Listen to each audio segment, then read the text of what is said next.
Hello students, कैसे हैं आप सब। Welcome to my lecture on reproduction in organisms part 1। I am Neetu Gupta. Students preparing for boards competitive exams like NEET and AIIMS can join me and subscribe my channel. So let's get started. So reproduction in living organisms, तो सबसे पहले question arise होता है कि reproduction होता क्या है। तो इट इज अ हम कह सकते हैं it is a kind of process to reproduce और produce into its own kind. अपने ही तरीके के लोगों को प्रोड्यूस करना ही रिप्रोडक्शन है। अगर हम इस पिक्चर की बात करें तो आप देख सकते हो कि इसमें एक एलिफेंट है और एक बेबी एलिफेंट है। तो इसका हम ये मतलब निकाल सकते हैं कि elephant gives birth to baby elephant.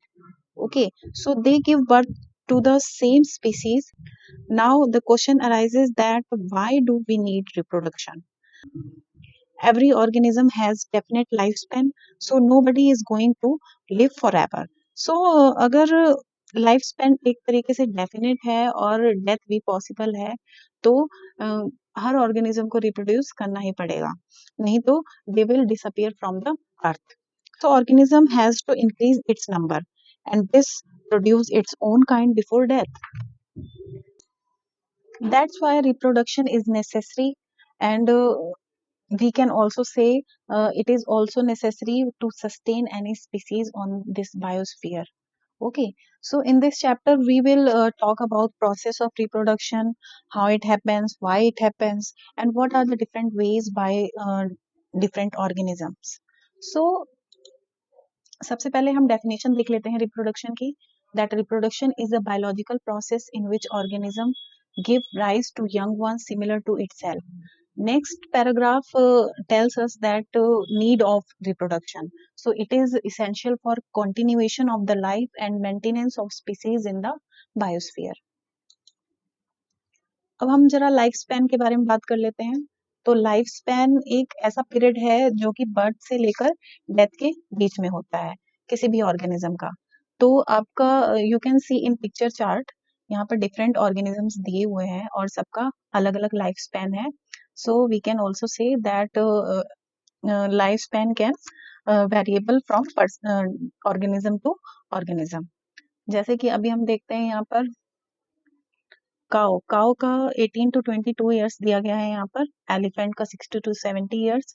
आपकी जो ये पैरट पैरट का 140 ईयर्स होता है और बटरफ्लाई बटरफ्लाई का 8 टू 12 मंथ्स होता है. सो हम ये भी कह सकते हैं कि किसी किसी ऑर्गेनिज्म की लाइफ स्पैन बहुत छोटी होती है और किसी किसी ऑर्गेनिज्म की लाइफ स्पैन बहुत ज्यादा होती है, जो कि हम नेक्स्ट स्लाइड में देखेंगे. Life span of some organisms, जैसे कि यहाँ पर कुछ ऑर्गेनिजम्स दिए हुए हैं और इनके लाइफ स्पैन दिए गए हैं. अगर हम शॉर्टेस्ट लाइफ स्पैन की बात करें तो मे फ्लाई, इसकी लाइफ स्पैन ओनली 24 आवर्स की होती है, या फिर आप कह सकते हैं एक दिन की होती है. अगर हम बनियन ट्री की इसमें अगर इसमें कंपेयर करें बनियन ट्री की, तो बनियन ट्री की 200 ईयर्स. तो we can see that of different organism life span in this chart. Next is phase of life. So lifespan of an organism usually includes 4 phases. पहला आपका है juvenile phase, second is reproductive or maturity phase, third is aging and senescence, and last is death.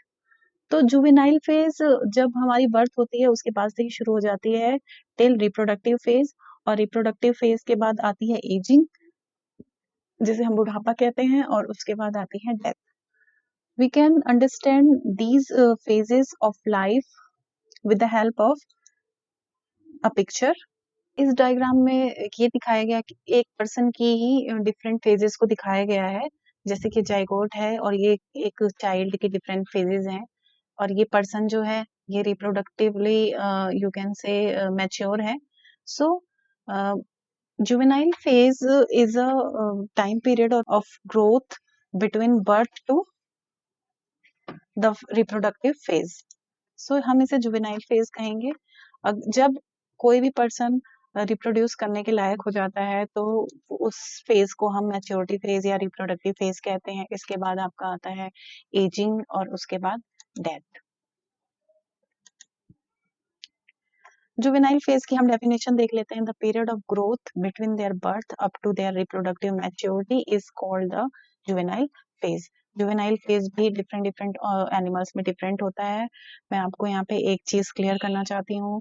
Juvenile phase always occurs in case of animals, but in case of plants हम juvenile phase को vegetative phase कहते हैं. और this is the period of growth between seed germination up to initiation of flowering.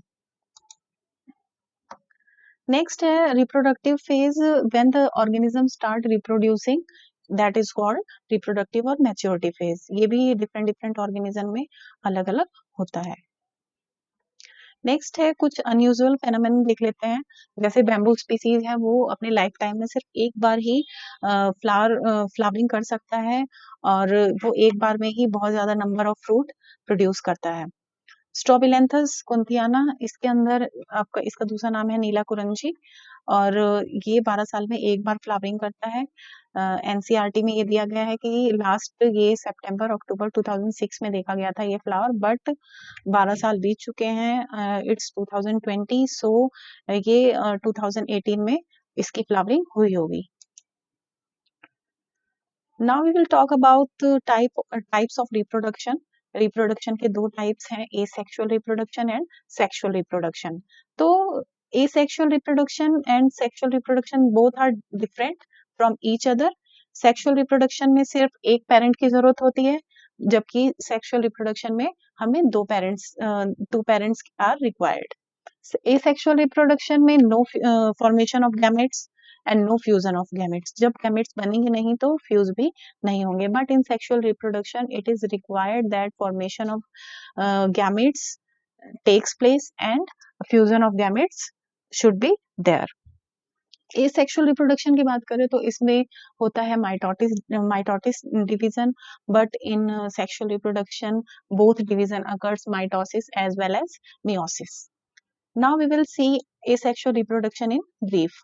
जैसा कि मैंने आपको बताया कि इसमें सिर्फ एक पेरेंट की जरूरत होती है और इसमें गैमेट्स का फॉर्मेशन नहीं होता है और ना ही फ्यूजन ऑफ गैमेट्स होता है.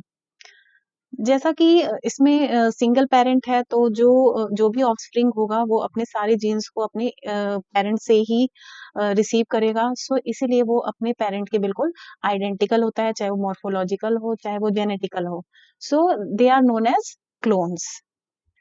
Asexual reproduction is also known as agamogenesis. इसका दूसरा नाम है एगैमोजेनेसिस या फिर एगैमोजेनी. अगर कहीं पे भी ये आए तो आप बिल्कुल भी कंफ्यूज मत होइए, ये एसेक्सुअल रिप्रोडक्शन का ही अनदर नेम है. इन सेक्सुअल रिप्रोडक्शन में इन एसेक्सुअल रिप्रोडक्शन आपका मैंने अभी बताया था कि इसमें माइटोसिस होता है. और माइटोसिस में आपको पता है कि जो पेरेंट सेल होता है वो parent cell will divide in daughter cells that are exactly identical to the parents. So they are genetically and morphologically identical, so they are known as clone. अब ये टर्म क्लोन है तो आपको ये पता लग गया कि ये जीन्स में भी सेम होंगी और देखने में भी सेम होंगी. ओके. एसेक्सुअल रिप्रोडक्शन का जो मल्टीप्लिकेशन होता है, multiplication of cells is very rapidly. So इसके एग्जाम्पल्स हैं amoeba, euglena, potato, hydra, bryophyllum etcetera. थोड़ा सा हम सेक्सुअल रिप्रोडक्शन के बारे में भी देख सकते हैं, but I will briefly describe sexual reproduction in my another video, reproduction in organism part 2. सो अभी हम थोड़ा सा इसके बारे में देख सकते हैं. जैसा मैंने अभी बताया कि इसके अंदर formation of male and female gametes होना चाहिए और 2 पेरेंट्स होने चाहिए, ठीक है. और fusion of gametes is compulsory. Fusion of gametes is called fertilisation, जिसके बाद हमारा क्या बनता है, जाइगोट बनता है और वही जाइगोट आपका डेवलप होता है न्यू ऑर्गेनिज्म में. सेक्सुअल रिप्रोडक्शन में मियोसिस होती है. Meiosis and mitosis both takes place. सबसे पहले मियोसिस होती है जब गैमेट्स का फॉर्मेशन होता है, और जब गैमेट्स फ्यूज कर जाते हैं और जो जाइगोट बनता है that will divide by mitosis. Next point is the offspring produced by sexual reproduction are different. This is the importance of sexual reproduction. Why sexual reproduction is different? from the asexual reproduction. इसमें कई सारे reasons है, but this is very important, or you can say this is a significance of sexual reproduction, कि इस sexual reproduction का क्या significance है, because इसमें जो भी organism या फिर offspring होगा वो अपने parents से बिल्कुल different होगा, क्योंकि इसमें meiosis के दौरान में recombination होता है genes, और यू कैन से क्रोमोसोम्स का, क्रोमोसोम के सेगमेंट्स का की अदला बदली होती है, इस वजह से वेरिएशन बिल्कुल डेफिनेट है.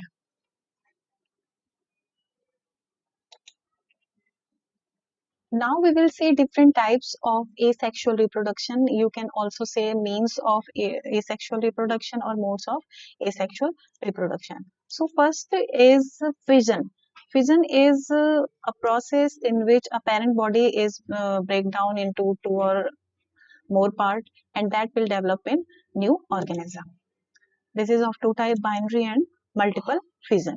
Next is spore formation. Formation of new organism takes place by the spores.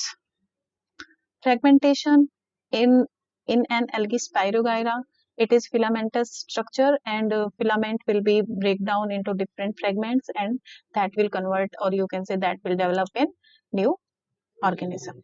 This is the most important, you can say, part of asexual reproduction, vegetative propagation. It is done by two methods, artificial and natural method. Next is budding. Budding में भी हम देखेंगे, this is of two type, exogenous and endogenous. And last is regeneration. Okay students, that's all for this lecture.